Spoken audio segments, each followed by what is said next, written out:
Baik terkait masalah pengamanan di tempat penampungan sementara warga Rohingya yang berada di ex kantor imigrasi yang berada di perbatasan Kota Lhokseumawe dan Aceh Utara, Satuan Pamong Praja dan Wilayatul Hisbah kita berikan perintah untuk melakukan pengamanan yang berada di penginapan atau pemondokan yang sementaranya ditempatkan oleh pemerintah Kota Lhokseumawe.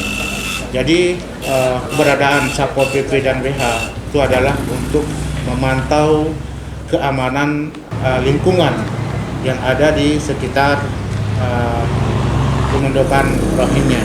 Karena di sana terlihat banyak masyarakat yang berkunjung, kemudian juga pada para wartawan yang meliput berita, kemudian juga banyak masyarakat yang menyumbang donasi-donasinya mereka masing-masing, apakah dari berbagai unit organisasi dan LSM lainnya. Maka keberadaan Pol PP dan WH itu kita perintahkan untuk memperketat penjagaan keamanan, di samping di backup oleh TNI dan Polri yang ada di Kota Lhokseumawe. Terima kasih.